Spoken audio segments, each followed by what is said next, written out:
The advent of the turbine engine in the late 1950s changed the face of Army aviation forever. The resulting development, the UH-1 Iroquois, most people refer to as the Huey, defined the Vietnam conflict. This was a very interesting technology because a helicopter is, it doesn't really fly, it just beats the air into submission. The Hueys are still flying today. That's probably one of the best aircrafts they ever built. Winged warriors, modern-day Minutemen, the foot soldiers' guardian angel, and the eyes and ears of the ground commanders. The Army aviators are transporters of personnel, supplies, and equipment, purveyors of mercy, and when need be, angels of death and destruction. Vietnam has got two nicknames. One is the Rock and Roll War, because of the number of radios that were carried by the troops and their ability to not only listen to radios but television throughout the theater. But Elston Howard spoils it all with a line drive single to right. I don't think the Vietnam War could have been fought had it not been for the helicopter, and consequently the helicopter war. No other war in history has been attached so closely to a piece of technology. The Civil War wasn't the wagon war. World War II wasn't the tank war. The helicopter was used not only for transportation, but for medical evacuation, for VIP travel. It was able to operate in the variety of terrain, mountainous terrain, coastal regions, delta regions. Triple canopy jungle, had seen aircraft go down and you could fly to the hole and you couldn't see where they'd gone in, it was that thick. A lot of the terrain that we flew over probably had never seen a human being, or if it had, it was probably a mountain yard tribe moving through from one rice paddy to another. I mean, it was just really, really desolate. There was just nothing out there. The helicopters, because of their ability to bring in troops, perhaps a company or even a battalion at a time, meant that they started looking in terms of combined arms.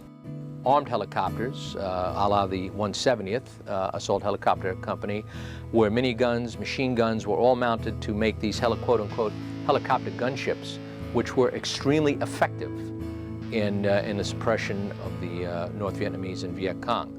Then they started placing aerial rockets and also Vulcan mini cannons, which are basically electrical Gatling guns. And you're limited only by your imagination. And we had some very imaginative people in those days.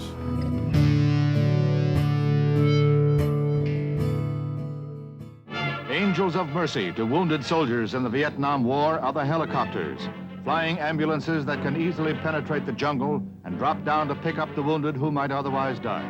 Here in a typical mission, the chopper is guided to the scene by radio. The medics don't hesitate to run a gauntlet of Viet Cong sniper fire. In actions like this, they may be surrounded on all sides by the rebels. Started out small. I had the A model Hueys, which were way underpowered.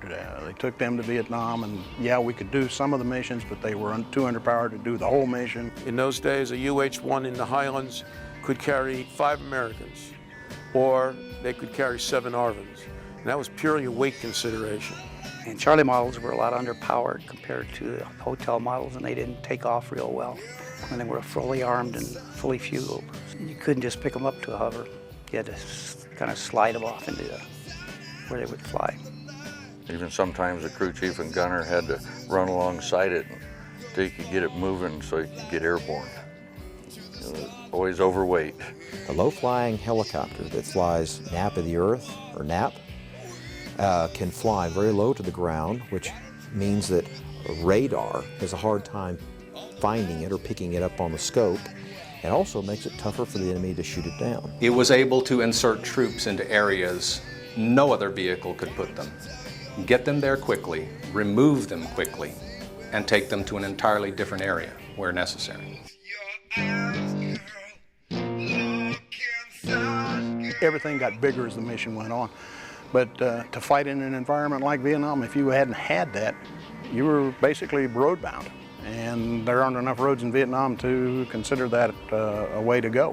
The Huey in its many configurations during Vietnam, as a troop carrier, as a medical evacuation platform, essentially created the branch of Army aviation. Within a year after their arrival, most every unit in Vietnam, including the Marines, were capable of being deployed by helicopter.